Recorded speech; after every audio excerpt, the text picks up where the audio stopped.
1 مرتبہ سورہ الحمد اور 3 مرتبہ سورہ اخلاص کی تلاوت فرما کر مرحومہ و مغفورہ سیدہ بانو بنت منیر حسن صاحب کی روح کو ایصال فرما دیں۔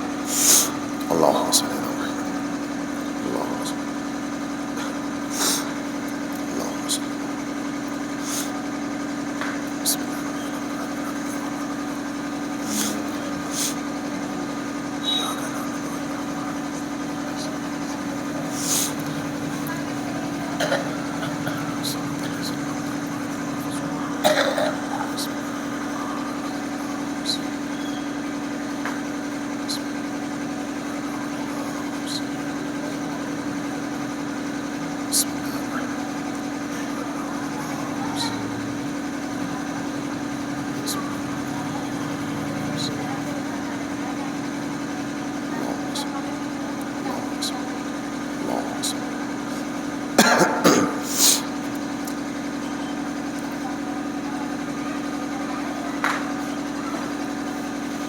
صلوات پڑھ دیں محمد و آل محمد، اللہم صلی علی محمد۔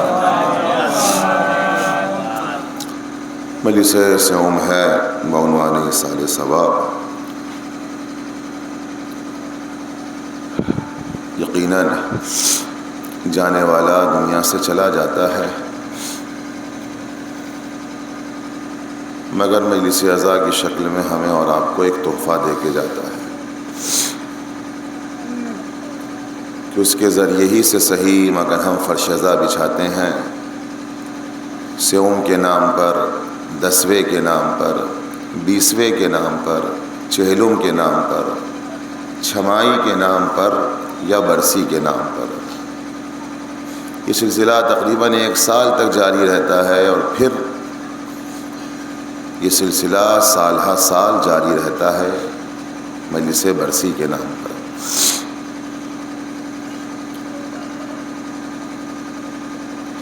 فرش عزا بچھایا جاتا ہے لیکن دنیا سے جانے والے کے فضائل اور اس کے کمالات کو نہیں پڑھا جاتا ہے۔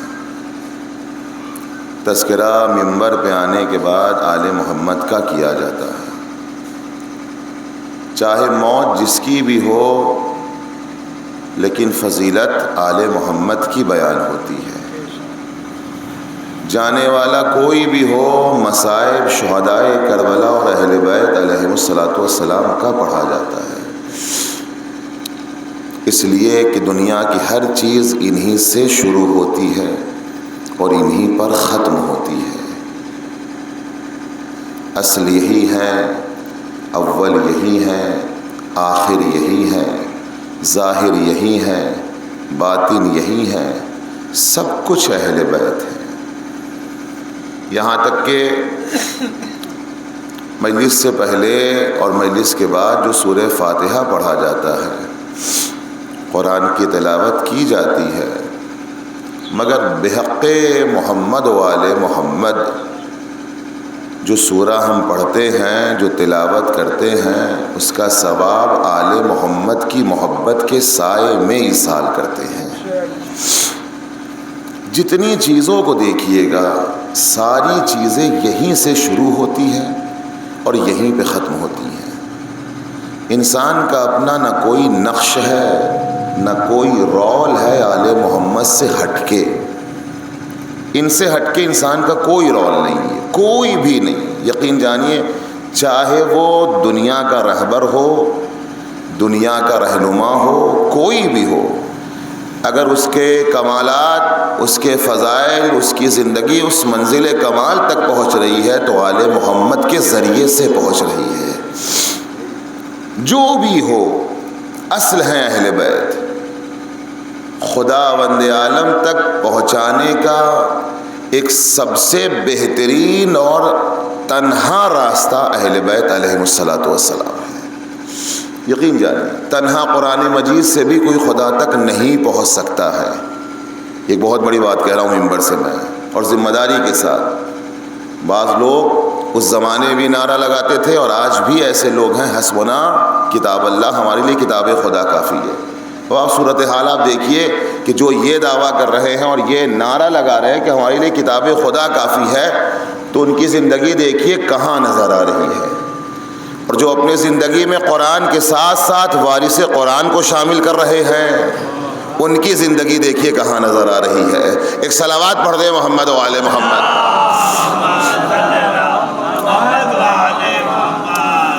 لہذا اصل جو ہے وہ اہل بیت ہے۔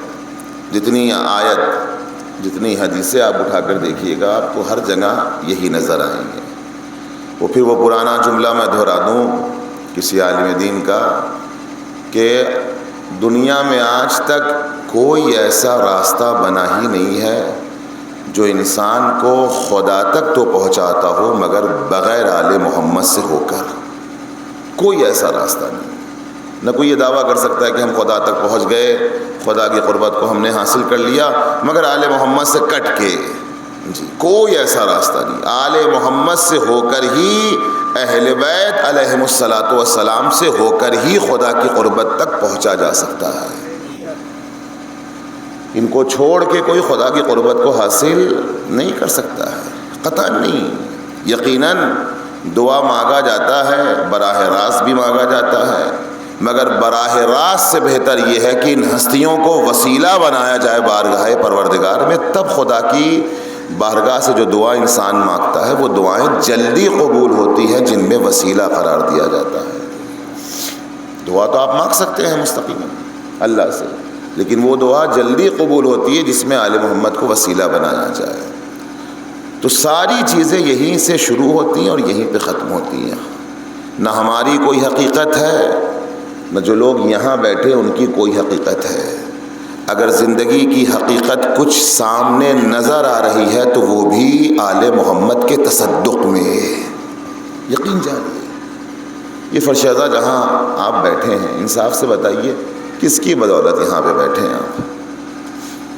ہمارے آباء و اجداد، یقیناً ان کی قربانی ہے، اس سے انکار نہیں کیا جا سکتا ہے۔ اصل کون ہے؟ منبع کون ہے اس کا؟ اس کا اصل مرکز کون ہے؟ آل محمد ہے۔ اگر آل محمد بالخصوص میدان کربلا میں سید الشہداء یہ قربانی نہ دیتے اور جناب زینب اولیاء مقام سلام اللہ علیہ اس فرشیزہ کو نہ بچھاتی تو یہ نایاب تحفہ بھی ہم تک نہ پہنچ پاتا۔ سب کچھ انہیں سے شروع ہوتا ہے اور سب کچھ انہیں پہ ختم ہوتا ہے۔ یہاں تک کہ حدیث کہتی ہے من ماتا علی حب آل محمد ماتا شہیدا۔ آپ ذرا سوچیں، محسوس کریں، تمہیں ضرورت نہیں ہے کہ تم میدان جنگ میں جاؤ، تمہیں ضرورت نہیں ہے کہ تم جہاد میں شرکت کرو۔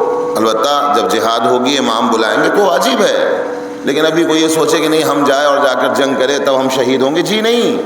جو جہاں ہے وہ شہادت کا تمغہ حاصل کر سکتا ہے۔ شرط یہ ہے کہ زندگی آل محمد کے کردار پہ گزارا جائے۔ ایک صلوات پڑھ دے محمد و آل محمد پر۔ محبت کہتے ہی اسے ہیں کہ جس محبت کے طفیل میں سامنے والے کے کردار اور سیرت کو اپنے وجود کا حصہ بنا لیا جائے، اسی کو محبت کہتے ہیں۔ وہ محبت نہیں ہے کہ صرف محبت کا دعویٰ ہو مگر محبت جس سے کی جا رہی ہے اس کے کردار کی کوئی فکر نہیں ہو، اس کی خواہشات کی کوئی فکر نہ ہو، وہ کیا چاہتا ہے، وہ ہم سے کیا طلب کرتا ہے، اس کی کوئی فکر نہ ہو۔ صحیح محبت یہی ہے کہ سامنے والا ہم سے کیا چاہتا ہے۔ محبت کا دم بھرنے کا مطلب یہ ہے کہ اس کے کردار، اس کے سیرت کو اپنایا جائے۔ اور یقین جانیے یہ جو چھوٹا سا میں نے مقدمہ بنایا اس لیے کہ جب تک یہ ساری چیزیں ہماری زندگی میں نہیں ہوں گی ہم خدا کے بندے نہیں بن سکتے ہیں۔ خدا کے بندے ہم تبھی بنیں گے جب ہم آل محمد کے در سے متصل ہوں گے، یہ بتائیں گے بندگی کیسے اختیار کی جاتی ہے، یہ بتائیں گے بندگی کی راہ کیا ہے۔ ہمیں کیا معلوم ہے، ہم تو جب پیدا ہوتے ہیں تب نجس ہوتے ہیں، جاتے ہیں تب نجس رہتے ہیں۔ میرے عزیزو وہاں بھی ایک غسل ہے اور یہاں جب جایا جاتا ہے تو غسل تو واجب ہے، وہاں کے لیے تو چلیے اختلاف ہے مثال کے طور پر، لیکن جو یہاں والا مسئلہ ہے کہ جب انسان کی روح نکل جاتی ہے تو بغیر غسل میت دیے ہوئے یہ انسان پاک و پاکیزہ نہیں ہو سکتا ہے۔ تو اب یہ حضرت انسان کو کیا بتائے گا کہ بندگی کی راہ کیا ہوتی ہے؟ بندگی کی راہ تو وہ بتائیں گے کہ جن کی حقیقت نور ہے، جن کی حقیقت طہارت ہے، جن کی حقیقت یہ ہے کہ خدا کے صفات کے یہ اس روح زمین پر مظہروں اور مرکز بنے ہوئے نظر آتے ہیں۔ یہ بتائیں کہ بندگی کی راہ کیا ہوتی ہے۔ ان سے جب ہم متصل ہوں گے، ان سے جب ہم قریب ہوں گے، تب ہم صحیح معنوں میں صحیح بندے بن کے اللہ کی بارگاہ تک پہنچیں گے۔ مرنے والا جب دنیا سے جاتا ہے یقیناً ایک مومنہ کی مجلس ہے۔ انسان خود کو مومن کہے یا نہ کہے، مگر جس کے دل میں آل محمد کی محبت ہے اس کو مومن ضرور کہنا چاہیے جی۔ لیکن ہم لوگ کیا کرتے ہیں، کوئی اور نگاہوں میں مومن ہو کہ نہیں ہو، ہم سب سے بڑے مومن ہیں۔ لیکن اسلام کیا کہتا ہے، شریعت کیا کہتی ہے، اخلاق کیا کہتا ہے کہ جس کے دل میں آل محمد کی محبت ہے تم اسے مومن تسلیم کرو۔ اور جب مومن تسلیم کرو گے یقیناً جو آل محمد کی محبت پہ جاتا ہے، میں نے ابھی حدیث سنایا، وہ پھر مرتا نہیں ہے، وہ شہید ہوتا ہے، اور شہید کبھی مرتا نہیں ہے۔ تو جو بھی آل محمد کی محبت میں دنیا سے جاتا ہے یقیناً آپ جانتے ہیں ایسے لوگوں کے لیے خاص پیغمبر فرماتے ہیں کہ اپنے مرنے والے کو کبھی بھولنا نہیں، کبھی فراموش مت کرنا۔ حدیث ہے پیغمبر کی، آپ اٹھا کر دیکھیے، جیسے تم زندگی میں لوگوں کے لیے ہدیہ اور تحفہ لے کر جاتے ہو جب ملاقات کرتے ہو، تو ویسے ہی یہ ہدیہ اور تحفہ مرنے والے کے لیے بھی بھیجا کرو کہ جو تمہارا عزیز اور تمہارے اقارب جو دنیا سے جا چکے ہیں۔ یہاں تو تحفہ دے دیا کپڑے کی شکل میں، یہاں تحفہ دے دیا لفافے کی شکل میں، یہاں تحفہ دے دیا کھانے کی شکل میں، یہاں تحفہ دے دیا نہ جانے بہت سی اشیاء ہیں جس زندگی میں، جس عالم دنیا میں ہم زندگی گزار رہے ہیں، جس کی جو ضرورت ہوتی ہے ہم اس طریقے کا وہ تحفہ اس کی خدمت میں پیش کر دیتے ہیں۔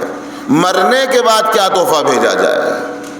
سوال تو یہ ہے، نہ وہاں لباس جائے گا، نہ وہاں پیسہ جائے گا، نہ وہاں غذا جائے گی۔ ابھی آپ دیکھیے سورہ فاتحہ ہوتا ہے کہ نہیں ہوتا ہے؟ مجلسوں میں بھی ہوتا ہے اور کھانے پہ بھی ہوتا ہے۔ وہ جو کھانے پہ نظر کی جاتی ہے یا فاتحہ پڑھا جاتا ہے، تو کیا یہ کھانا آل محمد تک پہنچتا ہے؟ آل محمد اس کھانے کو کھاتے ہیں؟ یہ جو پھر نظر کے بعد فاتحہ ہوتا ہے برائے نام، کس کے لیے؟ جانے والا یا جانے والی کے لیے۔ کیا یہ کھانا قبر میں پہنچایا جاتا ہے کہ نہیں یہ کھانا میری اماں کے لیے جا رہا ہے، میرے والد کے لیے جا رہا ہے، میرے مرحومین کے لیے؟ جی نہیں، وہ کھانا چاہے نذر کا ہو یا فاتحہ کا ہو وہ مومنین کھاتے ہیں، اور مومنین کھا کے جب دعا دیتے ہیں تو یہی دعا ان کے لیے مغفرت کا ذریعہ بن جاتا ہے۔ ایک صلوات پڑھ دے محمد و آل محمد پر۔ لہذا اصل ہے وہ سورہ فاتحہ جو سورہ پڑھا جاتا ہے۔ کھانا تو ہم اور آپ نوش فرما لیتے ہیں، کھانا کہیں نہیں جاتا ہے۔ کھانا کھانے کے بعد اسی لیے کہا جاتا ہے، اب ایک حدیث بھی ہے سامنے، مولانا بیٹھے ہیں یہ میری بات کی تائید کریں گے، البتہ یہ چیز ہمارے یہاں ہندوستان میں گویا بر صغیر میں یہ کلچر کم ہے، ایران اور عراق میں یہ چیز بہت زیادہ کثرت سے ہے، ایران میں بھی اور عراق میں بھی، ہمارے یہاں کم ہے جی۔ اور یہی وجہ ہے کہ ہمارے گھروں میں رزق کی برکت ختم ہوتی ہوئی نظر آتی ہے جی۔ توجہ کیجیے گا، بات آ گئی تو عرض کر رہا ہوں۔ روایت کہتی ہے، پیغمبر فرماتے ہیں، معصومین فرماتے ہیں کہ جب کسی مومن کو کھانے کی دعوت دو اور تمہارے گھر پہ دسترخوان بچھایا جائے، چاہے ایک مومن ہو یا ہزار ہو، کھانا جب تمام ہو جائے تو ان سے کہو کہ آپ میری رزق میں برکت کے لیے دعا کریں۔ یہ حدیث کے جملے ہیں۔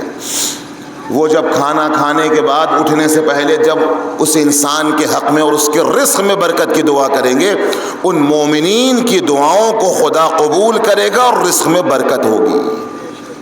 ہم لوگ کیا کرتے ہیں، کھانا کھاتے ہیں اور دسترخوان سے اٹھ جاتے ہیں، نہ انسان شکریہ ادا کرتا ہے نہ اس کے لیے دعائے خیر کرتا ہے. ہیں، ایسا نہیں ہے کہ بالکل نہیں ہے، کم ہیں ایسے لوگ ہمارے ہاں. کلچر ہے لیکن بہت کم اور نہ کے برابر ہے. جبکہ یہ کلچر ہمارے ہاں اس کو زندہ رکھنا چاہیے، باقی رکھنا چاہیے.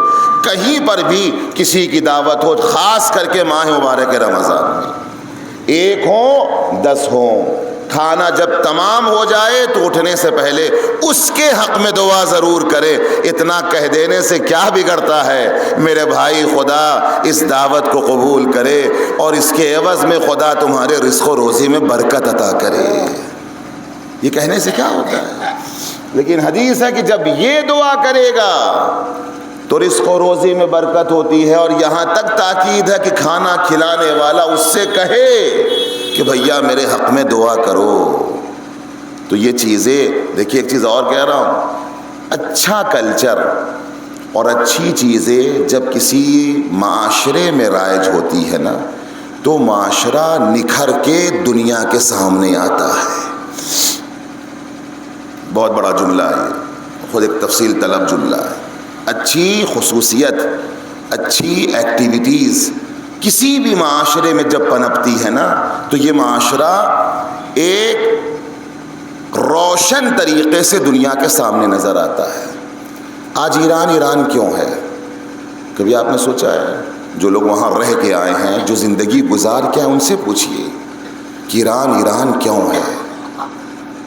ملک تو بہت سے ہیں اس پورے عالم دنیا میں، لیکن نہیں، آج کے دور میں 2026 میں تو بالکل کلیئر ہو گیا ہے. جو کل تک اپنے آپ کو سپر پاور کہہ رہا تھا وہ بھی کہیں نہ کہیں تسلیم کر چکا ہے کہ سپر پاور کہنا اور ہے، سپر پاور بننا اور ہے. یاد رکھیے گا. کیوں؟ اتنی خوبیاں اس لیے ہیں، یہ ساری چیزیں اس لیے ہیں چونکہ اس کلچر اور اس ملک کا حساب و کتاب بہت الگ ہے، بہت الگ ہے. میں نے کہا نا، جس معاشرے میں، یہاں تک کہ معاشرہ چھوڑیے، ماشاءاللہ اتنا بڑا گاؤں ہے، نام ہی بڑا گاؤں ہے، میں یہیں کی مثال دے رہا ہوں. اتنے سارے گھر ہیں یہاں.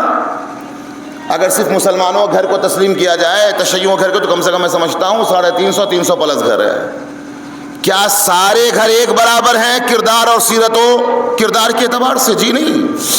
جس گھر میں آل محمد کے علوم کو جتنا زندہ کیا جائے گا وہ گھر بڑے گاؤں میں اتنا زیادہ نکھر کے سامنے آئے گا، اتنا زیادہ. میں ایک چھوٹی سی بستی کی بات کر رہا ہوں، دنیا عالم کی بات نہیں کر رہا ہوں. چہ جائے کہ وہ ملک کہ جہاں آل محمد کے کردار کو زندہ کیا جائے، وہ ملک سب سے الگ نکھر کے دنیا کے سامنے آتا ہے. آج بھی شب قدر ہے، توجہ کیجیے گا. اب ایک چھوٹی سی مثال سامنے دے رہا ہوں مولانا کی موجودگی میں، چونکہ تو مجھ سے زیادہ انہوں نے ماشاءاللہ وقت گزارا ہے. ہم تو 14 ہی سال تھے، یہ تو ماشاءاللہ شاید 20 سال یا پلس ہی ہوں گے. ہمارے محمد رضا صاحب جو ہیں بڑے بھائی ہیں ہمارے، ان سے پوچھیے گا. ہمارے یہاں ایک رات لوگوں پہ بھاری پڑ جاتی ہے جاگنا. خدا کی قسم ذمہ داری سے کہہ رہا ہوں. وہ شب 23 والا اعمال ہو جائے گا. ارے بس اعمال اس میں بھی کئی کیٹیگری ہیں. اب بات آگے جو سن لیجیے، سال ثواب کی غرض سے کہہ رہا ہوں. اس میں بھی کئی کیٹیگری ہیں. آدھے گھنٹے کا اعمال کر لیا، چلے گئے بستر پہ، محو خواب ہو گئے. وہ آج کی رات بھی جاگنا بعض لوگوں پہ سنگین اور بھاری پن ہوتا ہے. جی، بعض یہ ہیں جاگ رہے ہیں، عبادت کر رہے ہیں. بعض اس میں سے ایسے بھی ہیں، کچھ عبادت بھی ہے، کچھ تفریح بھی ہے. جی، ہر طریقے کے لوگ ہیں. اور بعض ایسے بھی ہیں کہ واقعاً پوری رات مخلصانہ عبادت کرتے ہیں. ایسے لوگ بھی ہیں. اسی دنیا کی بات کر رہا ہوں، خاص کر کے بر صغیر کی بات کر رہا ہوں. لیکن جب آپ ایران جائیے گا تو تینوں شب قدر جو ہے وہ جاگ کر گزاری جاتی ہے. اور صرف جاگ کے نہیں، احیاء عبادت میں گزاری جاتی ہے. پوری رات حرم میں، مسجدوں میں لوگ اس طریقے سے نماز اور دعائیں اور اعمال کرتے ہوئے نظر آتے ہیں. آپ سوچئے، جہاں تینوں شب قدر کو زندہ کیا جا رہا ہے، وہ ملک دنیا کے سامنے نکھر کے آئے گا، یا وہ ملک نکھر کے آئے گا کہ جہاں ایک رات بھی جاگنا لوگوں پہ بھاری پڑ رہا ہے. ایک صلوات پڑھ دے محمد و آل محمد پر. یہ ایک چھوٹی سی خوبی ہے جو میں نے سامنے بیان کی ہے. نہ جانے کتنی خوبیاں ہیں. جس معاشرے اور بستی میں خوبیاں زیادہ ہوتی ہیں یا بقول پیغمبر کے جس معاشرے میں علم زیادہ ہوتا ہے وہاں نیکیاں زیادہ ہوتی ہیں، اور جس معاشرے میں جہالت زیادہ ہوتی ہے وہاں برائی زیادہ ہوتی ہے۔ آپ سوچئے، تو اب یہ تو ہمارے حوالے ہے، یہ اختیار تو ہمیں دیا گیا ہے، ہم اپنے معاشرے میں برائیوں کو عام کر رہے ہیں یا خوبیوں کو عام کر رہے ہیں۔ جتنی تعلیم یافتہ ہمارے گاؤں، ہمارے بستی، ہمارے ملک کے بچے ہوتے چلے جائیں گے، بستی، محلہ، ملک اتنا زیادہ خوبیوں کا مالک ہوتا چلا جائے گا، اور جتنا زیادہ جہالت اگر کہیں ہوگی تو وہاں خوبیاں نظر نہیں آئے گی، وہاں خامیاں نظر آئیں گی، وہاں برائیاں نظر آئیں گی۔ یہ پیغمبر کی حدیث ہے۔ اس لیے کہ جہاں علم ہوتا ہے وہاں خوبیاں ہوتی ہیں۔ علم یعنی معرفت۔ جب تک کسی کے پاس علم نہ ہو، معرفت نہ ہو کہ نہیں اس کام میں فائدہ کتنا ہے، وہ انسان جب فائدے کو سمجھ لیتا ہے تو اس کام کے قریب جاتا ہے، اس سے دور نہیں جاتا ہے۔ اور جس کو اس کی معرفت ہی نہیں کہ اس میں کتنا فائدہ رکھا گیا اس دنیا کے لیے اور اس دنیا کے لیے، وہ انسان کبھی قریب نہیں جائے گا، کبھی قریب نہیں جائے گا۔ تو معاشرے کو بہتر بنانا ہماری ذمہ داری ہے۔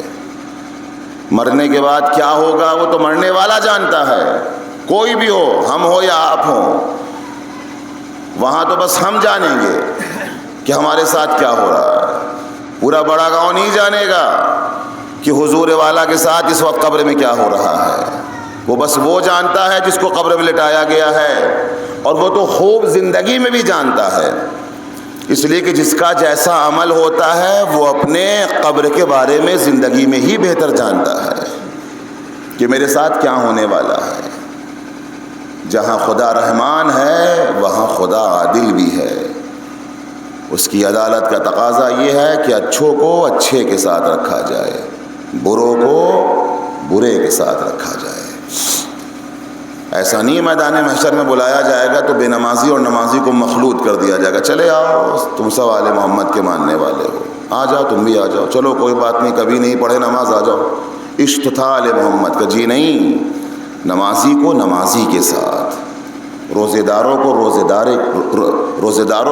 داروں کے ساتھ رکھا جائے گا، جو واجبات کے پابند ہیں ان کو ان کے ساتھ رکھا جائے گا۔ اور یہ بھی خود ایک حدیث ہے، کبھی موقع ملے تو پڑھیے چھٹے امام جعفر صادق علیہ الصلوۃ والسلام سے۔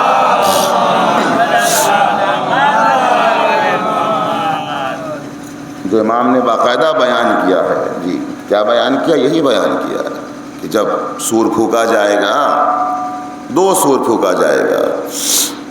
حضرت اسرافیل جب سور پھونکیں گے، پہلا پھونکیں گے، جو زندہ رہے گا اس وقت تک سب مر جائیں گے، جو بھی زندہ رہے گا۔ یہ کب ہوگا؟ جب امام ظہور کریں گے، امام کی حکومت ہو جائے گی، رجت باقاعدہ ہو چکی ہوگی، اس کے بعد سے جب قیامت آئے گی تو یہ کام ہوگا کہ پھر حکم دے گا، خدا کی آواز آئے گی، اسرافیل سور پھونکو، اب قیامت آنے والی ہے۔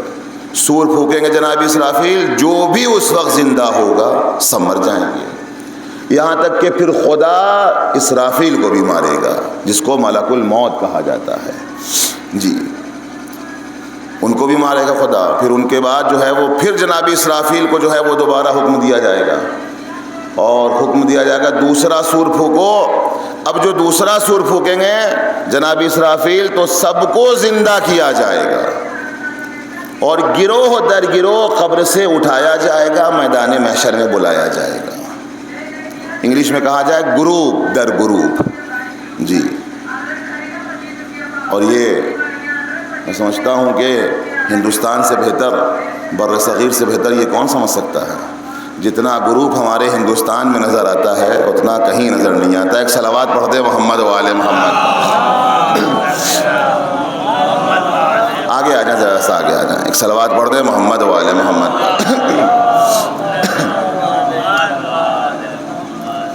تو گروہ در گروہ اٹھایا جائے گا۔ امام کی حدیث سے پڑھیں آپ۔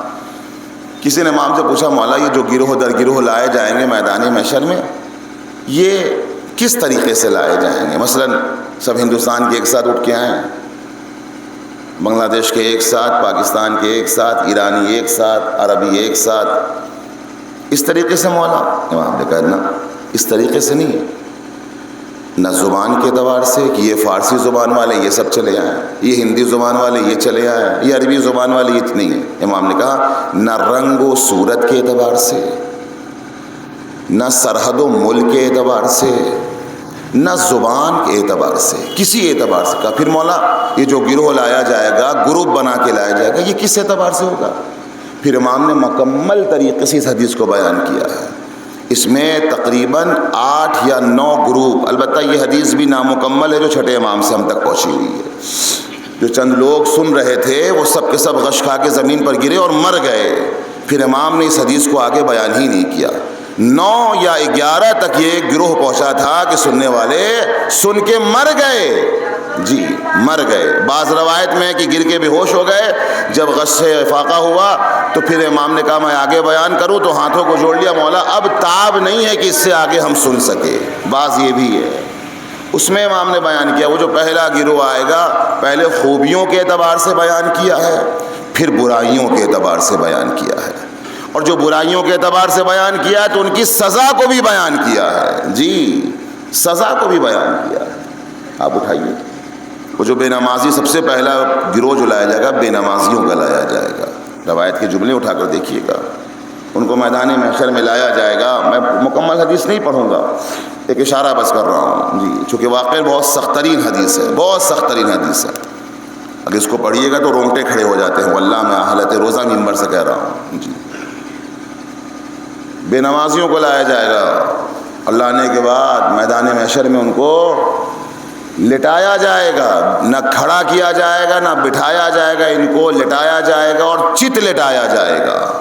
تو یہ بڑے خوش ہوں گے. حدیث کے جملے ہیں کہ مجھے کیا عزت و احترام میدان محشر میں دیا جا رہا ہے کہ ہم کو تو لٹایا گیا ہے عزت و احترام سے. پھر خدا حکم دے گا ایک فرشتہ اس کے دائیں طرف اور ایک بائیں طرف. جی اور پہاڑ اس کے سر پہ گرایا جائے گا. پڑھیے آپ. پہاڑ، ایک کنکڑ کا وزن اور اس کی چوٹ ہم برداشت نہیں کر سکتے اپنے سروں پہ. اور پہاڑ جب گرایا جائے گا تو فوراً یہ چھوٹا سا سر انسان کا چور چور ہو جائے گا. وہ کن فیکون کا مالک ہے. پھر صحیح کیا جائے گا، پھر حکم دیا جائے گا، پھر صحیح کیا جائے گا، یہاں تک کہ 50,000 سنہ 50,000 سال تک. اللہ اکبر. آپ پڑھیں. امام نے پہلی منزل پہ جو بیان کیا ہے وہ خامیوں کے اعتبار سے، کمیوں کے اعتبار سے بیان کیا ہے. لیکن جو بندہ ہوگا، اللہ کا نیک بندہ ہوگا، وہ اس منزل تک کبھی نہیں پہنچ سکتا ہے، کبھی بھی نہیں. یہ تو ان کے لیے ہے جو آل محمد سے عشق نہیں کرتے ہیں یا عشق ادھورا کرتے ہیں. صرف زبانی محبت ہے مگر محبت کردار اور عمل تک نہیں اتر سکی ہے. یہ تو ان کے لیے ہے. ورنہ لاسٹ میں پوچھا بھی کیا ہے کہ مولا یہ بتائیے وہ خدا جو رحمان ہے وہ یہ کیسے کرے گا؟ کہ اس لیے کرے گا تاکہ اس کی عدل کا تقاضا یہ ہے کہ سب کو ایک ساتھ نہ رکھا جائے. اچھے اعمال کو اور اچھے اعمال انجام دینے والوں کو ایک طرف، برے اعمال انجام دینے والوں کو دوسری طرف رکھا جائے. اور اس میں پھر ایک حدیث ہے، ایک جملہ اور سن لیجئے، بات کو آگے بڑھاؤں. ایک صلوات کا سہارا دے محمد و آل محمد پر. اور عجیب جملہ واقعی. جی آپ پڑھیے گا، میں ذمہ داری سے کہہ رہا ہوں، اٹھا کے دیکھیے آپ. کئی کتابوں کے اندر ہے، بہار انوار کے اندر بھی حدیث موجود ہے. چھٹے امام سے جہاں بھی ملے گی آپ کو چھٹے امام سے ملے گی. اس میں ایک جملہ اور ہے کہ 8واں یا 9واں گروپ جب لایا جائے گا تو ان کو اکڑو بٹھایا جائے گا میدان محشر میں، جیسے ہم لوگ بیٹھتے ہیں. ان کے سامنے دسترخوان بچھایا جائے گا. اللہ اکبر. دسترخوان. اب یہ لوگ بڑے خوش ہوں گے کہ اب تک کسی کے سامنے دسترخوان نہیں بچھا ہے، ہمارے سامنے میدان محشر میں خدا دسترخوان بچھوا رہا ہے. یہ خوش ہوں گے. جب دسترخوان بچھا دیا جائے گا تو اب یہ سمجھیں گے کہ اب جنتی غذائیں یہاں پر آئیں گی. دنیا میں تو ہم خوب کھاتے تھے، جی اب یہ جنتی غذائیں یہاں پہ آئیں گی. لیکن کچھ لمحہ نہ گزرے گا کہ اپنے آنکھوں سے دیکھیں گے سڑے ہوئے کتے اور سور کا گوشت لا کے رکھا جائے گا. حدیث ہے چھٹے امام کی، پڑھیے. اور انہیں جبرن کھلایا جائے گا. اور ایک جب 7واں گروہ آئے گا تو ان کو بھی اکڑو بٹھایا جائے گا. ان کے سامنے بھی دسترخوان بچھائے گا، لیکن کچھ غذائیں لا کے نہیں رکھی جائے گی. روایت کے جملے، قینچی سے ان کے یہ گوشت کاٹے جائیں گے اور انہیں کو کھلائے جائیں گے. پھر امام نے اس کا ریزن بتایا امام نے، باقاعدہ سزا بتائی ہے، سزا کے ساتھ ساتھ گناہ بھی بتایا ہے جی. ان کا گناہ کیا تھا؟ یہ جن کو یہاں کا گوشت کھلایا جائے گا یہ وہ لوگ ہیں کہ جو زندگی میں لوگوں کی غیبت کیا کرتے تھے. قرآن بھی کہہ رہا ہے گویا یہ ایسے ہیں جیسے اپنے مرے ہوئے بھائی کا گوشت کھا رہے ہیں جی. اور وہ جنہیں یہ کھلایا جائے گا، اب آپ سوچیے ان کا گناہ کیا ہوگا. اور پھر ایک آخری گروہ جب امام نے بیان کیا جہاں لوگ غش کھا کے زمین پر گر گئے، وہ آخری گروہ یہی تھا کہ جن کو لا کے میدان محشر میں بکھیر دیا جائے گا اور لوگوں سے کہا جائے گا ان کو رون دو. تو لوگ آئیں گے اور ان افراد کو روندیں گے چوٹیوں کی طرح. پوچھا مولا ان کا گناہ کیا ہوگا جن کو اس طریقے سے رونا؟ کہا چونکہ یہ دنیا میں تکبر اور غرور کرتے تھے خدا انہیں یہاں روندوائے گا. ہر چیز ہے. میں پھر کہہ رہا ہوں اور بات کو تمام کر رہا ہوں کہ یہ بری عادت انسان کی اگر زندگی میں ختم نہیں ہو رہی ہے، میں یا ہر کس و ناکس کوئی بھی، اور ختم نہ ہو، انسان توبہ نہ کرے، اپنی غلط عادتوں کو اچھی عادتوں میں تبدیل نہ کرے، تو مرنے کے بعد جو سزائیں اس کو ملے گی وہ خود تحمل نہیں کر سکتا ہے جی. کس بات کا تکبر، کس بات کا غرور؟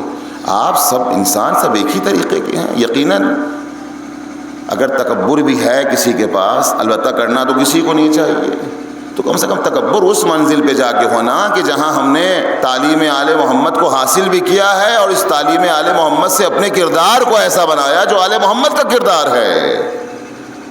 تب جا کے شاید زیب دے، ورنہ وہاں پہ بھی کسی کو حق نہیں ہے کہ وہ تکبر کرے. اور یہاں تو کچھ نہیں ہے، آل محمد کے کردار سے کوئی مطلب ہی نہیں ہے. شہرت مل گئی، ذرا سا پیسہ مل گیا، بچے باہر چلے گئے، گھر اچھا بن گیا، پھر دیکھیے پھولے نہیں سنواتے ہیں ہم اور آپ جی. اب کیا کہنا، ہماری برابری کون کر سکتا ہے؟ ہمارے پاس تو اب یہ بلڈنگ ہے، ہمارے پاس تو اتنے پیسے ہیں. بھائی نہ یہ بلڈنگ ساتھ جائے گی، نہ یہ دولت ساتھ جائے گی، نہ یہ بچے آپ کے ساتھ جانے والے ہیں. آپ تنہا جائیں گے اپنے تنہا اعمال کے ساتھ، ہم تنہا جائیں گے اپنے تنہا اعمال کے ساتھ. بچے، بیوی، گھر، خاندان سب یہیں رہ جائے گا، سب جی. آج کل آپ دیکھیے دنیا میں کتنی لڑائی گھروں کے اندر ہو رہی ہے، سامنے کی چیزیں جی، پیسے کے لیے، شہرت کے لیے، منصب کے لیے، کرسی کے لیے. 4 تھے بیٹے، تم کیوں پہنچو گے؟ باپ کی جگہ ہم لیں گے. مثلا باپ اگر سرکاری ٹیچر تھا تو نہیں، ہم اس منزل پہ پہنچیں گے، تم نہیں. اور اس کے لیے بچے کو قتل کر رہے ہیں. گھروں کے لیے، دیواروں کے لیے، زمین جائیداد کے لیے، پیسوں کے لیے، نہ جانے کن کن چیزوں کے لیے آپس میں ہم مرے جا رہے ہیں، جبکہ یقین کامل نہ جانے کب ملک الموت آ جائے اور روح کو جسم سے نکال لے. ایک لمحے کی فرصت نہیں ملے گی، نہ کچھ لے جانے کی، نہ توبہ استغفار کرنے کی، مگر یہ کہ جب تک آنکھ کھلے ہے، اور خاص کر کے اس مبارک مہینے میں، اٹھو تو استغفار کرو، بستر پہ جاؤ تو استغفار کے ساتھ جاؤ. کہ اگر موت آ جائے تو کم سے کم مبارک مہینے میں بخشے ہوئے دنیا سے جاؤ جی.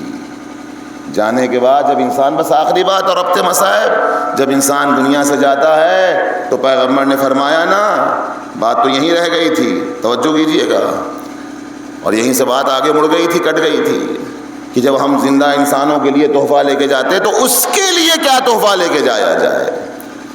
اب تو نہ وہ کپڑا پہننے لائق ہے، ایک تو کفن دے دیا گیا بیچارے کو، اور یہ کفن بھی چند مہینوں تک ہے.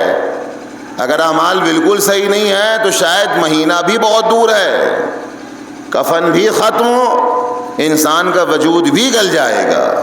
لیکن جس کے اعمال اچھے ہیں، جو واقعاً محبت اہل بیت میں دنیا سے جا رہا، صحیح محبت میں، پھر تو وہ شہید ہے. اور جب شہید ہے تو نہ اس کا کفن میلا ہونے والا ہے، نہ اس کا وجود ختم ہونے والا ہے. لیکن اس کے باوجود بھی نہ آپ کپڑا دے سکتے ہیں کہ نہیں بھیا عید آ گئی ہے مثال کے طور پر. البتہ میں اس عید کی بات نہیں کر رہا ہوں جی. اس عید میں تو واقعاً ہماری بس ذمہ داری یہ ہے کہ عید ہے، اس سے انکار نہیں ہے. اس لیے کہ جب خدا نے جس دن کو عید قرار دے دیا ہے تو ہم اور آپ کون ہوتے کہ اس کو ہم غم کا دن بنائیں. عید تو عید ہے، اس میں کوئی دو رائے نہیں ہے، لیکن یہ عید صرف نماز پر ختم ہو جانی چاہیے کہ انسان پرانے لباس میں نماز پڑھے، اپنے واجبات اور اپنے عملیات اور اپنی تمام تر ضروریات کو انسان اپنے وجود سے ادا کر دے۔ جو سب سے اہم چیز کیا ہے؟ وہ نماز ہے۔ عید کی نماز انسان پڑھ لے، ورنہ اس سال تو اصلاً مناسب نہیں ہے واقعہ کہ کوئی نیا لباس بنائے۔ بات آ گئی تو میں یہ عرض کر رہا ہوں، اس لیے کہ اس شہادت کو فراموش نہیں کیا جا سکتا ہے۔ میں یہ نہیں کہہ رہا ہوں کہ عید کی نماز نہیں ہوگی، انسان عید نہیں منائے گا۔ عید منانے کا مطلب یہ کہ انسان نماز پڑھ لے جی، اس لیے کہ مولا کائنات کی شہادت کے بعد بھی لوگوں نے عید کے دن نماز پڑھا ہے، عید کو منایا ہے، لیکن خوشیوں کے ساتھ نہیں، نہ گریا کے ساتھ۔ یہ بھی نہیں ہے کہ انسان جو ہے وہ، بلکہ بقول ایک عالم دین کے بہت اچھا جملہ ہے کہ عید کی نماز کے بعد ہماری ذمہ داری یہ ہے کہ جس پرانے لباس میں آ کے ہم نماز پڑھیں، نماز تمام ہونے کے بعد ہر جگہ کم سے کم ایک سورہ فاتحہ رہبر معظم، شہید رہبر معظم کے لیے ضرور پڑھا جائے، تاکہ ہم اپنی ذمہ داریوں سے سبک دوش ہو سکے جی۔ ایک سال نیا کپڑا نہیں پہنیں گے تو ہم مر نہیں جائیں گے جی۔ نماز پڑھنا ضروری ہے۔ اور پھر ایک دوسری بات آ گئی تو یہ بھی سن لیجئے، بہت تیز سے کہہ کے آگے گزر رہا ہوں۔ عید تو در حقیقت انہی کی ہے جو ایک مہینہ خدا کی مکمل اطاعت میں گزارے ہوں جی۔ عید کا مطلب کیا ہے؟ عید کا مطلب یہ کہ خدا جب شوال کا پہلا دن آتا ہے اور جو ایک رمضان سے لے کے 30 رمضان یا 29 رمضان تک مکمل خدا کی اطاعت میں اپنی زندگی کو بسر کرتا ہے، خدا پہلی شوال کو اس کو پلٹا دیتا ہے فطرت انسانی پر۔ کیا مطلب؟ جب بچہ دنیا میں آتا ہے تو تمام گناہوں سے پاک ہوتا ہے۔ جب پہلی شوال کا جب پہلا دن آتا ہے جس کو عید کا دن کہا جاتا ہے، عید انہی کی ہوتی ہے کہ جو ایک مہینہ خدا کی مکمل اطاعت کرے، نہ روزے کو چھوڑے، نہ نماز کو چھوڑے، نہ خدا کی مخالفت سے قریب ہو، نہ خدا کی اطاعت سے اپنے آپ کو دور کرے۔ جب پہلا دن شوال کا آتا ہے تو یہ انسان پھر پلٹ جاتا ہے اس بچے کی طرح کہ ابھی ابھی یہ شکم مادر سے دنیا میں آیا ہے۔ خدا ایسے اس کے گناہوں کو پاک کر دیتا ہے۔ عید صرف ان کے لیے در حقیقت، لیکن آپ دیکھیے سب سے زیادہ عید وہ افراد مناتے ہیں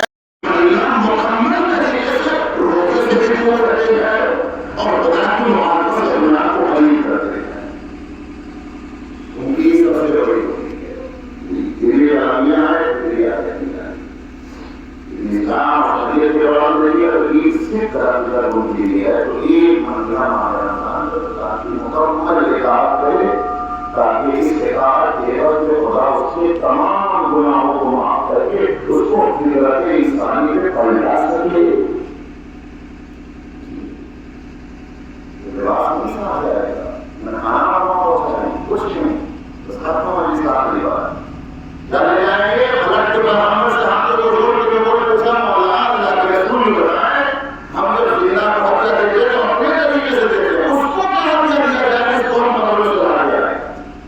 امام تسلیم بہترین ہدیات مغفرت کی دعائیں، جہاں بیٹھو اس کے لیے دعائیں مغفرت کرو، اس لیے کہ دعا مومن کا اسلحہ ہے۔ اگر تم دعا کرو مغفرت کی تو خدا اس کے گناہوں کو معاف کر دے گا، اور جب معاف کر دے گا تو پھر اس کی وہاں کی منزلیں آسان ہوتی بھی نظر آئیں گی۔ صدقہ دینا ہمارے ماشاء اللہ یہ ان کی اہمیت ایسے کی شکل میں اس کی جو حیثیت وہ دے ضروری ہے کہ شاید کوئی چیز کو مجھے کیا جائے مسلمان کی ہوگی، اگر اللہ نے آپ کو اطاعت کیا 1000 2000 5000 10,000 مرنے والے کے لیے صدقہ نکالنے کا ہمیں کمی سے ہے۔ ہم پہلی توجہ ہم کہاں دیتے ہیں نماز ویسے ختم ہو گئے، یہ پہلی توجہ نہیں ہے پیغمبر کی، بلکہ یہ آپشن ہمارے لیے دوسرا آپشن ہے۔ پہلا آپشن پیغمبر نے کیا رکھا؟ صدقہ رکھا ہے کہ جب تمہارا کوئی عزیز دنیا سے جائے تو پہلی رات آنے سے پہلے اس کے لیے صدقہ نکالو، اور جتنا صدقہ نکالو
لیے پردے کو رکھا جاتا ہے، پردے کو رکھا ہے، اور وہ ختم ہو گئی. اوپر سے مٹی لاتی جاتی ہے، ساری چیزوں کی سیفٹی کی جاتی ہے تاکہ کوئی جانور آ کر اس مرنے والے کے بدو پر حملہ نہ کر سکے. میری بہن بھی سوچی اب وہاں کی حرارت اور وہاں کی گرمی کا کیا عالم ہوگا. خوش ہو گیا. جہاں اتنی کم جگہ ہے انسان نے وہ اٹھ سکتا ہے اور بیٹھ سکتا ہے، نہ گھوم سکتا ہے نہ راؤنڈ لگا سکتا ہے، کچھ نہیں. اور پھر زمین کے اندر جتنی جتنی گرمی ہو، اسی لیے کہتے ہیں اس لیے صدقہ دو تاکہ خدا کی صدقے کے عوض میں اس مرنے والے کی مغفرت کر سکے، اس کے گناہوں کو معاف کر سکے. خوشانصیبی ہم میں سے وہ انسان جو آج کے یہاں بخشا جائے، خوشانصیبی ہم میں سے وہ انسان جو اس مانے والے رمضان میں اس کی مغفرت ہو جائے خدا کی طرف سے. ورنہ موت کا معاملہ بہت سنگین ہے. ایک معلومات سارے سوال اس لیے وہ تو بیٹے گاؤں کے سامنے رہتے ہیں اور بچوں سے پوچھے کوئی بیمار جو دنیا میں جاتی ہے پوری دنیا کی رات ہو جائے. شوہر بیٹھے جا چکے ہیں، مجھے نہیں معلوم ہے دنیا کی بیٹا کی تعلیم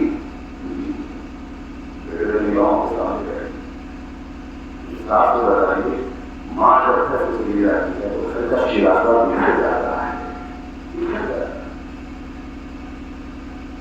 وہ ہستی اور گھر میں رہتی ہے، وہ ماں کی طرح اپنے بچوں کا خیال رکھتی ہے. چاہے اس طرح حالت پر ہو، یا ضعیفی کے عالم میں ہو، جوانی کے عالم میں ہو، بیمار ہو، سالم ہو، جس کیفیت میں ہو، ماں ماں ہوتی ہے. ماں کا بدل اس دنیا میں کوئی نہیں ہے، باپ بھی نہیں ہے. اس لیے ماں جو قربانی دے سکتی ہے وہ باپ کے اندر قابل ہی نہیں ان قربانی کو پیش کر سکتی. بچوں کے لیے ان کی تسکین عقل کو بھی گزار رہنا چاہتا ہوں. یقیناً ماں دنیا سے بخاری کری خوشحالی کم سے کم دن کے اجالے میں جگہ کو اٹھا. لوگوں نے آپ کو اپنے طریقے سے لگایا، سینے سے لگایا، ماں کے جانے کا تم لوگوں کو غصہ دیا گیا.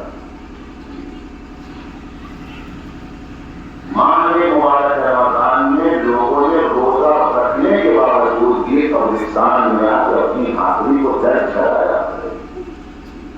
نہیں یہ بات کہ روزے سے ہیں تو ریتی کا موقع ہے، دھوپ ہے، گرمی ہے، کچھ نہیں. ایک ماں کا جنازہ ہو رہا ہے، بچوں کے سہارے کے لیے، بچوں کی تصویر قلب کے لیے لوگوں نے باقاعدہ تصویر تعداد میں شرکت کیا. ایک ماں مہینے میں ہے اس کا جنازہ رات دیوالی کو ہوتا ہے. اللہ اکبر. کون؟ جناب زہرا سلام اللہ علیہا. چند لوگ ہیں جناب زہرا کے جنازے میں، صرف چند لوگ ہیں. بنی ہاشم کے چند افراد اور جناب سلمان، جناب مقداد، جناب ابو ذر، ان کے علاوہ کوئی اور نہیں ہے. یہ چند شخصیتیں ہیں جن کو آپ ہاتھوں پہ گن سکتے ہیں. اور علی کی مظلومیت یہ ہے کہ زہرا کا جنازہ اٹھا کے لے کے جا رہے ہیں اور زار و قطار سسک سسک کے علی رو رہے ہیں.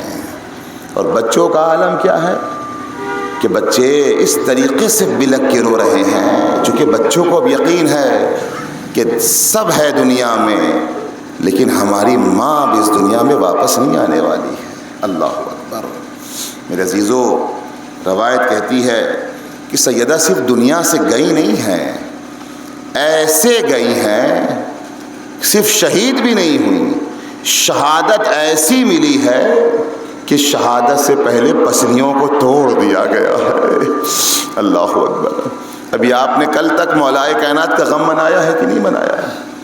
آپ ذرا نسبتوں کو دیکھیے. یقیناً شہزادی کا غم ایک طرف، مولا کائنات کا غم ایک طرف. باپ کے غم کو دیکھیے گا تو معلوم ہوگا ضربت لگنے کے بعد فوراً علی دنیا سے نہیں چلے گئے. سرائسا شگاف ہوا کہ ابرو تک اللہ اکبر یہ سر شگاف ہو گیا تھا، جو روایت بتاتی ہے. اور ایسی کیفیت میں علی نے 3 دن تک اس دنیا میں زندگی گزاری ہے. کیسی تکلیف ہوگی. ان تکلیفوں کو کیسے مولا کائنات نے تحمل کیا ہوگا یہ کوئی نہیں سمجھ سکتا ہے۔ اور دوسری طرف جناب زہرا مرضیہ کو دیکھیے کہ دروازہ گرنے کے بعد زہرا فوراً دنیا سے نہیں گئی، بلکہ پسلیاں ٹوٹ چکی ہیں، ساری پسلیاں ٹوٹی ہیں جناب زہرا مرضیہ کی، اور تقریباً 95 دن یا 75 دن جناب فاطمہ زہرا نے زندگی گزاری ہے۔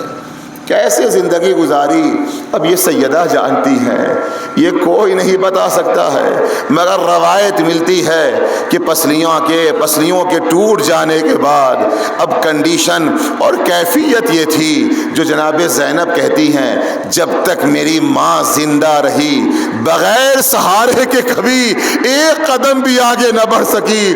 کبھی عصا کا سہارا سیدہ لیتی تھی، کبھی حسنین کا سہارا لے کے، کبھی زینب کا سہارا، کبھی فضہ کا سہارا لیتی تھی، اور پھر جناب زینب کہتی ہے کہ میری ماں کی پسلیاں جب ٹوٹ گئی اور جب تک میری ماں زندہ رہی، اللہ اکبر، کبھی رات میں میری ماں بستر پہ آرام نہ کر سکی، بلکہ کبھی دیوار کا سہارا لے کے سیدہ آرام کرتی تھی۔ میرے عزیزو، راوی کہتا ہے، روایت کہتی ہے کہ عالم یہ تھا اسی کیفیت میں جب سیدہ دنیا سے چلی گئی اور علی نے غسل و کفن دیا اور بچوں سے کہا آؤ بچوں ماں کا آخری دیدار کر لو، اس لیے کہ آج کے بعد ماں کا چہرہ دوبارہ تمہیں کبھی نصیب نہ ہوگا۔ بس آخری جملے، مجلس تمام ہے، زینب قریب آئی، ام کلثوم قریب آئی، حسن قریب آئے، ماں کو الوداع کہا، مگر راوی کہتا ہے، روایت کہتی ہے، ایک بچہ ایسا ہے جو کچھ دور کھڑا ہے مگر وہ ماں کو الوداع نہیں کہہ رہا ہے، مگر باہر یہ کہہ رہا ہے، اے اماں میں اس وقت تک قریب نہیں آؤں گا، ارے جب تک آپ حسین کو نہ بلائیں گی۔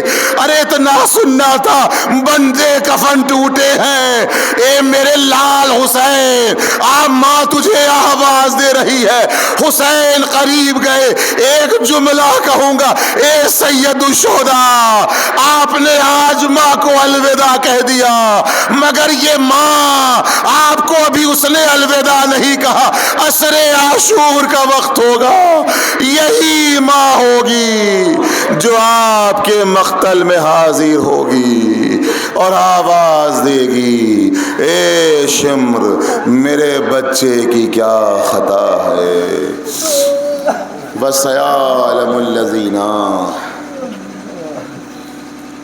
ظَلَمُوا أَيَّ مُنْقَلِبٍ يَنْقَلِبُونَ۔